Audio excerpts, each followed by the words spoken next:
warroonni walitti araaramu mootummaa naannoo Oromiyaatiif akkasuma waraana wabootii dhukkub isinitti jechuudha. Mormi isinirraa cirame wayyasaa haadhaaf intala bakka takka teessisanii baadiyaa keessa yoo gudeedan isa isiniif wayyasaa araarama kanarra. Haadha hiyyeessaa tokkocha ilma tokkocha manaa qabdu jechuudha. Gabbaasaniitiin ajjeesa ija isii afoosanitti isa isiniif wayyasaa isin gola keessa deettee kan nama isii dubbatu hin qabne boossosan. Obboleessa keenya hin dhageenye deengadda mucaaree lafa ol guddataa jirtu jenni waan godhe. Maaliidhaaf araarri kun waan dhabameef nageenyi kun waan dhabameef lubbuu morma isaa akka walaati irraa ciran jechuudha. Kana olitti akka araaramni dhufu akka araaramni bu'u deeggaramuu qaba malee calala qadhuutti dhufte tana dhaamsuudhaaf yookiin ifaa xiqqishuu dhufte tana dhaamsuudhaaf maaliidhaaf akka hin taane godhatan keessaa warri miidiyaa kun. Isinii ulaagaalee jireenya isin barbaachisu hunda biraa qabdan.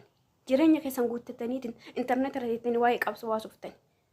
Warri qabsaa jiru barbi warra biyyaa sanii wallaahi isaanii barbi warra keessaa fi warri baadiyaa keessaa jechuudha. Kun warra halkanii jedha, kun warra guyyaa jedha. Yoo halkan biraa deeman ka guyyaa itti taree uummata darara. Kun halkaniin darara, kun guyyaadhaan dhufee darara. Wanni hawaasni keenya baadiyaa keessa jiru barbi waa dhiiga nama boojjisu. Baadiyaa maatiin qabdan mee maatiin naannoo keessanii bilbila gaafadhaa waa isaan jedhan. Afaanuma isaaniitiin dubbachuun sodaatan akka biraa hafu. Isa isiniif wayyaa akkasitti haadhaaf abbaan keenya baadiyaa keessa dararama santu irra nageenya isiniif wayyasaa. Nageenya xiqqishuu dhuftee sanaadha amma barbi an waliin ajaa'iba jechuudha.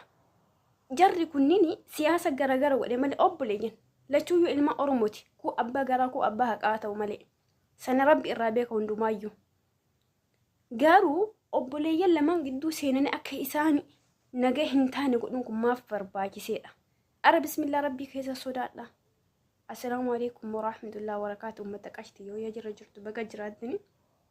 Har'a maashaallah tabaaraka rahman akkuma miidiyaa seenee waan na gammachiisu argille waan na gaddiisu argisini illee argitan jee waraana adda bilisummaa Oromoo kin takaabii wabuudhaan jechuudha. Waraanni harki muraasni wayii kan biyya galee araara mootummaa naannoo Oromiyaatiin nageenya bu'ee jedhanii mallatteessanii sani haqiiqa isaanii waraanni adda bilisummaa Oromoo walii jechuudha. Maaliif akka galee dhugumaa haqaan galee moo maqaaf galee warra garaattu galee moo warra haqaattu galee san waliin warraa beeknu hin qabnu. Garuu obboleeyyan lamaan xiqqoo si waliin siqan kan akka isaa addaan fagaatan gochuun gaarii miti warri maadiyaadha. Isin asiira garaa guuttattanii ruuza garaa guuttattanii kan ruuza hin qabne waan dandeettii hin qabdaniin garaa guuttattanii jireenya keessa oofataa jirtani. Waama rakkina takkasitti hanqan hawaasni keenya rakkataa jira, haawwanni keenya rakkataa jira. Birraa kana jechuudha naannoo Arsii kana keessa huyu birra jira. Birraa kanatti namni alaawaa galfachuu barbaada. Midhaan qaba, loon qaba. Dhugaa rabbii midhaasan jalaa fe'atu waa meeqa jira baadiyaa keessa bilbiltanii gaafattanii waan ila gurraan dhaga'uudhaaf nama jibbisiisu jedha. Kun shanee jedha, kun ammoo mootummaa jedha, kun halkan dhufa, kun guyyaa dhufa. Wallaahi kijibaa midimee baadiyaa bilbila gaafadha waa isaas hin jedhan jechuudha. Waan bilbilumaanuu haasoo hin sodaatan jechuudha. Sababni isaa maalidha? Nageenya obboleeyyan lamaan gidduu waan hin jirreedha. Een akkas godhe isiniif fakkaate sabu. Kun ammoo warra halkanii jedhee baadiyaa keessa deema, kun warra guyyaa jedhee baadiyaa keessa deema. Lachuuyyuu diina malee osoo nama kan keetee halkan dhufte guyyaa dhufte nageenya si dhufa malee qabeenya isaa muliif hin dhufu. Ilmoo qabanii barbi ilma qabanii ijoollee xixiqqoo lafaan dhuftu gara qabanii haadha hiyyeessaa tafe abbaa hiyyeessaa kuma dhibba meeqa gaafatan kuma dhibba sadii kuma dhibba lama kuma dhibba tokko fiddu malee ilma kan keenya gadi hin baasuu jettiin duriyyeen jechuudha. Wayyaalaan baadiyaa keessatti ilmoo hiyyeessaa qabdee jechuudha. Maallaqa gana yoo hin fidini ilma kan kee argattu jettiin. Haadha dhalee abbaa dhalee akkam taatime. Kan hunda ka fide maali nageenyi kun waan dhabameedhaaf nageenyi kun waan hin jirreedhaaf sadarkaa sangee jechuudha. Sadarkaa baadiyaa keessa deemanii obboleeyyan keenya lafaa ol dhufaa jira, shamarran keenya gudeedamaa jira, haawwatiin keenya gudeedamaa jiran. Wanna nama ajaa'iba jechuudha haadhaaf abbaa jechuudha. Haadhaaf intalli bira ciibsanii gudeedaa jiran. Ija osoo abbaa argu waan godhuu hin danda'u. Abbaan mana osoo haadha mana ija argu waan gochuuf hin danda'u. Akkana gudeedaa jira. San isiniif wayya billaa aleek.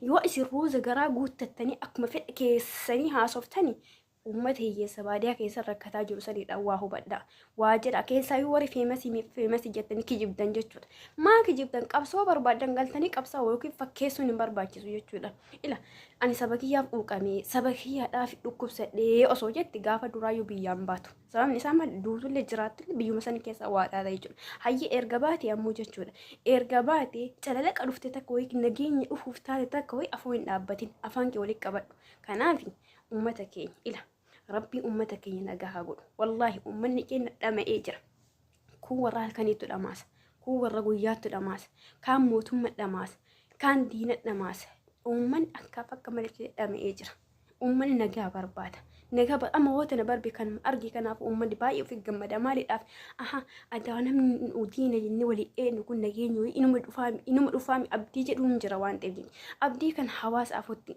abdii kan hawaasan kutachiisinaa jechuu barbaadeeti warri miidiyaa hin fakkeessina qabsoo barbaadnan galaa qabsaaya yookiin afaan keessa walii qabadhaa ta'a warra garaati sinuu jechuudha maa warra mootummaatiin takkaayi warra biyyarra bosona keessaa galeedha warra galaa wayiif galee maaliif galee duniyaaf galee maal galee jettanii fakkeessitan jechuudha ati maa biyyaa baate ta'iif akkas ta'e maan galiin biyyatti eega qabsaa'uu barbaadde rabbummaa ummata keenya wallaahi nagahaa godhu gaafa hawaasni keenya nagaa argate addunyaa hundi waan nagaa argatu naaf fakkaatan akka dhuunfaa kiyyaatti gaafa hawaasni keenya qabbana argate gaafa ummanni keenya tokko ta'e inni bosona keessa jirullee inni aangoorra jirullee inni lafarra jirullee rabbii nagamu buuse nagate addunyaan kun waan nagaa taatu inatti fakkaatan dhugaa rabbi maaliidhaaf akkaataan nu wal godhaa jiru akkaataan nu wal taasisaa jiru akka obboleeyyan ilma abbaa tokko osoo hin taane akka diinaati ana hunda akka godhu kunillee anatu hawaasa quuqameedha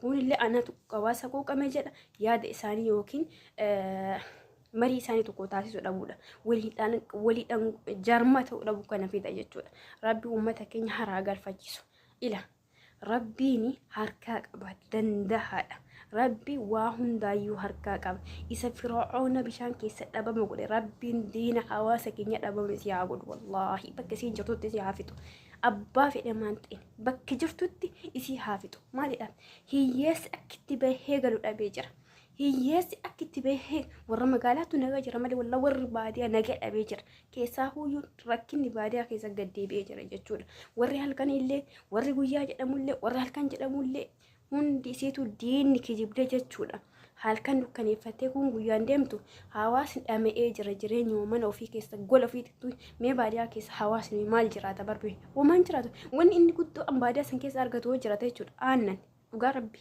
aannani sanii alatti wanni inni faayidaan baadiyaa san keessa argatu waa'ee hin jiru jechuudha nyaata gahaa hin qabu ifa waan jireenya barbaachisu hin jiru walumaa galatti jechuudha sanuyyuu obsee baadiyaa san keessa jiraata wayyaalaani diin nageenya uummata ijoollee obboleeyyan keenya kana nageenya isa akka hin jirre beetti baadiyaa keessa deemte uummata dararti jechuudha kuni anaadhaaf wallaahi anaadhaaf ani jarri kun wali araaramu isaanii wali araaramu habbaan garaafillee agalu maqaafillee agalu ana na gammachiisa jechuudha maaliidhaaf abdii wayitu jira daa'ummanni kun tokko ta'uu hedaa waan jedhu wayitu si abdachiisa kanaaf rabbiin nagaa haa buusu warroota keenya ijoollee keenya warroonni bakkuma argitanii fakkeessita ammoo hin fakkeessinaa rabbiin nagaa haa buusu jarri lachuu obboleeyyanii rabbi obboleeyyan gidduutti rabbiin nagaa haa buusu inshaallah kanuma isiniin jedha nagaan bulaa nagaa oolaa warri ooltanii warri bultaa ammoo nagaa haadhaanii isiniin jedha turtii gaarii assalaamu alaikum warahmatullahi wabarakatuh rabbi nagaa godha hawaasa keenya wallaahi dhiigni ilmaan keenya